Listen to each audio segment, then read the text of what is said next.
Hi friends, आइए बात करते हैं मेटा एनालिसिस के बारे में।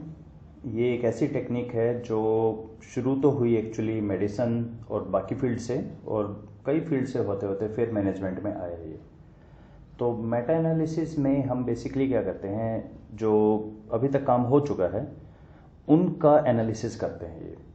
तो it's a sort of analysis of analysis. Secondary data पे हम काम करते हैं इसमें, और इसका ऑफिशियल जो क्रेडिट किया जाता है कि ये टर्म जिन्होंने दी उनका नाम है जीन ग्लास 1976 में। लेकिन ये जो कंसेप्ट था ये बहुत पहले से 1904 से ये कंसेप्ट दिया था। एंड कैन यू गेस किसने दिया? मेरे फेवरेट कार्ल पियर्सन ने। उन्होंने एक बेसिक आइडिया सा दिया कि ऐसा करना चाहिए, पर 76 में जीन ग्लास ने इसको लिखा, इस टर्म को यूज़ किया। तो आइए इसके बारे में बात करते हैं, और सबसे पहले हम देखते हैं कि इसका लिटरेचर हम कहाँ से लेंगे। तो 3 बुक्स हैं जो मैं आपको रेफ़र करूँगा।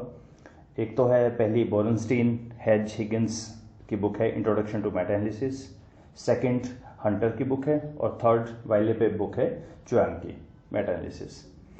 देखिए मैं आपको बुक्स के बारे में बताऊं। जो पहली बुक है बोरेनस्टीन हेज हिगिंस, तो सबसे पहले तो ये वो पर्सन है हेज हिगिंस जिन्होंने मेटा एनालिसिस में काफ़ी काम किया, और काफ़ी स्टैटिस्टिक्स आपको इनके मिलेंगे। जी नाम से या डी नाम से ऐसे कई स्टैटिस्टिक्स इन्होंने ही दिए हैं एक्चुअली, इन पर्सन्स ने, हेज ने, हिगिंस ने, रोथस्टीन ने। और बोरेनस्टीन ने बहुत ही शानदार ये सारा कंपाइल करके चारों ऑथर्स ने जो लिखा। I will call this book as ABC of meta analysis. ये बिल्कुल टू द पॉइंट, ब्रीफ, और हालांकि चैप्टर 42 है, पर हर चैप्टर 3 पेज का, 5 पेज का, कुछ बड़े भी हैं, लेकिन बहुत ही neat and clean to the point बातें लिखी हैं कि क्या करना है, कैसे करना है। हंटर की जो बुक है वो कंसेप्चुअली बहुत डिटेल्ड बुक है, correcting error and bias in research finding. हर चीज़ का बहुत डिटेल में इन्होंने एक्सप्लेन किया है। तो अगर आपने बोरेनस्टीन की बुक एक बार पढ़ ली है, फिर हंटर की बुक पे आइएगा। और जो थर्ड बुक है चुआंग की, ये बोलते हैं कि ये मेटासेम की है actually, Meta analysis for structural equation modelling. तो ये मान के चलते हैं कि आपने ये एक किताब तो खत्म कर ली और प्रेफरेबली 2 बुक खत्म कर ली हैं, तब आप थर्ड बुक के ऊपर आइए, क्योंकि ये सब कंसेप्ट ये मानते हैं, ये इनमें इनका कोई डिस्कशन नहीं है, जो एलिमेंट्री चीज़ें हैं। तो हम इसको 2-3 लेवल पे समझ सकते हैं मेटा एनालिसिस को। एक इंट्रोडक्टरी लेवल है क्या चीज़ डिटेल में, और फिर जैसे सैम, मीडिएशन, मॉडरेशन पे लगाना मेटा एनालिसिस वगैरह, इसकी हम बात करेंगे। ये 3 बुक्स अब देख लीजिएगा, और भी बहुत सारी किताबें हैं, पर इन 3 से हम स्टार्ट कर सकते हैं। तो हम शुरू करते हैं डब्ल्यू फैमिली क्वेश्चन से, व्हाट, व्हाई, व्हेन, वेयर से। क्या है मेटा एनालिसिस? तो जैसा मैंने आपको अभी कहा, it's a analysis of analysis. हम प्रीवियस बहुत सारा काम लेंगे जो अभी तक हो चुका है, और उसके ऊपर एनालाइज करके बताएंगे ओवरऑल कंक्लूजन क्या निकला हमारा। यानी किसी एक पर्टिकुलर टॉपिक पे, या to be more precise 2 variables के रिलेशनशिप पे पिछले बहुत सारे सालों में क्या काम हुआ, उस काम की जो समरी है वो मेटा एनालिसिस है। इन शॉर्ट ये है। तो यहाँ हम क्या करते हैं, it's objective and quantitative methodology. इसमें हम सिंथेसाइज करते हैं पुरानी स्टडीज़ का, रिसर्च का, और ओवरऑल फाइंडिंग पे हम बताते हैं। या अगर हम इसकी ज़्यादा टेक्स्ट बुक डेफिनेशन देखें तो इससे हम कलेक्ट करते हैं, कोड करते हैं, कंपेयर या कंबाइन करते हैं रिजल्ट्स फ्रॉम डिफरेंट स्टडीज़। अब यहीं पे एक प्रॉब्लम आने वाली है। जब मैंने कहा बहुत सारी स्टडीज़ हैं और उसके रिजल्ट्स, 2 चीज़ें देखते हैं। स्टडीज़, कौन सी स्टडी, जो पब्लिश है या जो पब्लिश नहीं हुई, सब तरह की स्टडी। तो मेटा एनालिसिस आपको नंबर 1 तो जो कन्वेंशनल हम बोलते हैं ना कि बहुत आप अच्छे पेपर पढ़ो, high rated, top rated paper पढ़ो, मेटा एनालिसिस उसका बाहर जाता है। ये कहता है कॉन्फ्रेंस के पेपर भी पढ़ो, थीसिस भी पढ़िए, अनपब्लिश थीसिस भी पढ़िए, और वो भी आप पेपर्स इकट्ठे करने की कोशिश करें जो रिजेक्ट हो गए। ये बहुत इंटरेस्टिंग है। वो पेपर जो रिजेक्ट हो गए उनके ऑथर से बात करके उनके रिजल्ट भी लीजिए। ये बहुत इंटरेस्टिंग चीज़ है, इस पर हम बात करेंगे, डिफरेंट स्टडीज़। सेकंड, करना क्या है उन सब का, उन सबको हम कलेक्ट करेंगे, कुछ कोड देंगे, और उनको या तो कंपेयर करेंगे या कंबाइन कर देंगे। कंबाइन वर्ड एक्चुअली बहुत इंपॉर्टेंट है। हम ओवरऑल ये देना चाह रहे हैं कि भाई पिछले 20 साल का 2 वेरिएबल के रिलेशन का क्या कंक्लूजन निकला, इसका नाम है मेटा एनालिसिस। तो इसके लिए हमें थोड़ा सा स्टैटिस्टिकल टूल टेक्निक यूज करना पड़ेगा, और हम ओवरऑल बताएंगे decision about the strength of observe या रिलायबिलिटी वगैरह, ये सब चीजें हम बताएंगे। तो नेक्स्ट क्वेश्चन आता है व्हाई। इसका मैं आपको एक एग्जांपल बताता हूं जो हंटर की बुक में गिवन है। यूएस में एक बार एक सेनेटर ने एक चीज़ एक प्रपोजल रखा, एक प्रस्ताव रखा।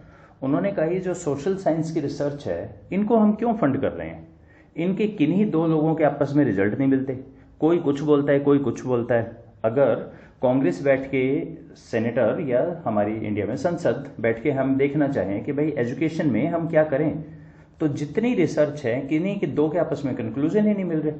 तो उन्होंने रखा कि 80% इसका फंड वगैरह खत्म करो, इनके कुछ सोशल साइंस में कुछ बातें नहीं समझ आती, कोई 2% एग्री नहीं कर रहे, हर एक की रिसर्च अलग है, हर एक के रिजल्ट अलग है, फिर कंक्लूजन क्या निकालें जो पॉलिसी मेकर है। तो अब समझ आया आपको, हमें क्या करना है, पिछले 20 साल का सम टोटल क्या निकला ओवरऑल। तो आप सिंपल ये नहीं बोल सकते कि अच्छा सबका कोरिलेशन आप ले लो और उसका एवरेज निकाल लो, नहीं, सबका सैंपल साइज अलग है, सबके किस लेवल ऑफ सिग्निफिकेंस पे काम किया ये अलग है, तो यहाँ एक बिल्कुल अलग ही चीज़ है। तो सबसे पहले तो हम ओवरऑल बेसिक पर्पज हमारा क्या है, सारे प्रीवियस स्टडीज़ का हमें समरी इफेक्ट निकालना है इन टोटल। अच्छा, प्रीवियस स्टडी का क्या मतलब हुआ, प्रीवियस स्टडी का मतलब हुआ नंबर 1 तो टाइम पीरियड फिक्स हो, नंबर 2 एरिया फिक्स है, जैसे मैनेजमेंट में, मैनेजमेंट तो बहुत बड़ा है, कोई 2 वेरिएबल के रिलेशन के हम बताएंगे ओवरऑल क्या निकला, यानी ये हमें यूनिवेरिएट बाईवेरिएट के पर्सपेक्टिव से समझना पड़ेगा ये। ओके, सेकंड ओवरऑल कंक्लूजन बता दीजिए। एक ये तीसरा और बहुत शानदार काम करता है वाई मेटा एनालिसिस पे जब हम बात करें ना, ये हमें गैप्स इन मॉडल्स के लिए एक बहुत शानदार टूल है। हालांकि ज़्यादातर लोग इसको यूज़ नहीं करते, शायद इस वजह से कि आइडिया नहीं है हमें। हम कैसे बोलते हैं कि जब हम रिव्यू ऑफ लिटरेचर करते हैं फिर हम क्या बोलते हैं कि मुझे लगता है जी इसमें तो गैप है, एक वेरिएबल है। तो ये आपको कैसे पता है इसमें गैप है, आपको कैसे पता कि ये जो मॉडल है यहाँ पे ये वेरिएबल और नया आना चाहिए। तो हम अपनी रीजनिंग देते हैं, एक पैराग्राफ लिख लेते हैं कि मेरी जो अंडरस्टैंडिंग है, नहीं, ये यहाँ पे मेटा एनालिसिस आता है और एक थ्योरी डेवलपमेंट का, प्रपोजल का एक बहुत ही शानदार टूल है। तो मैं एक एग्जाम्पल से आपको बताता हूँ। पहले देखिए, हालांकि हम डिस्कस पूरा नहीं करेंगे पर एक बार छोटा सा एक फ्लेवर के तौर पे देखिए, ये हमारी है theory of planned behaviour Ajzen 1985 इन्होंने दी।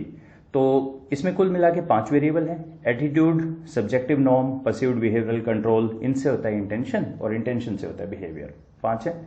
अब कुछ लोगों ने कहा कि नहीं एक और भी है, role of self identity in the theory of planned behaviour. इनका कहना है सेल्फ आइडेंटिटी एक नया वेरिएबल है। तो अब इन्होंने क्या किया, इन्होंने कहा कि जितने भी हमारे सेल्फ आइडेंटिटी का एटीट्यूड से रिलेशन किसी भी स्टडी में हुआ हो, उसका सब्जेक्टिव नॉर्म से, उसका इंटेंशन से, परसीव्ड कंट्रोल से, बिहेवियर से, ये सारी स्टडी इकट्ठी की जिसमें इनमें से किसी से भी रिलेशन मिला उसको नोट डाउन करते गए। एक पर्टिकुलर फॉर्मेट है जिसकी हम बात करेंगे और उसके बेस पे इन्होंने मेटा एनालिसिस लगा के इन्होंने कहा देखिए कितना स्ट्रॉन्ग कैंडिडेचर है, self identity theory of planned behaviour के अंदर आनी चाहिए, हम प्रपोज करते हैं। तो यानी अब आप ऐसे नहीं कह रहे कि मुझे ऐसा लगता है या कुछ लोगों को ऐसा लगता है, आप पिछले 20 साल का लिटरेचर दे रहे हैं, अलग अलग स्टडी दे रहे हैं कि सेल्फ आइडेंटिटी का इन सब से 5 से रोल है, काफी सिग्निफिकेंट रोल है।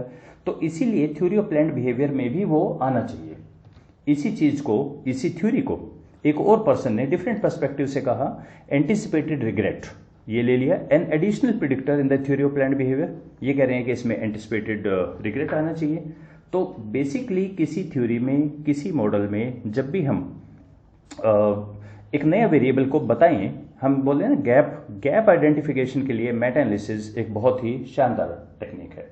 सो नेक्स्ट क्वेश्चन आता है, ओके व्हेन, कब यूज करें इसको, कहाँ रिसर्च में किस जगह फिट इन होती है ये हम नेक्स्ट वीडियो में देखते हैं। फिर let's stop here, thank you.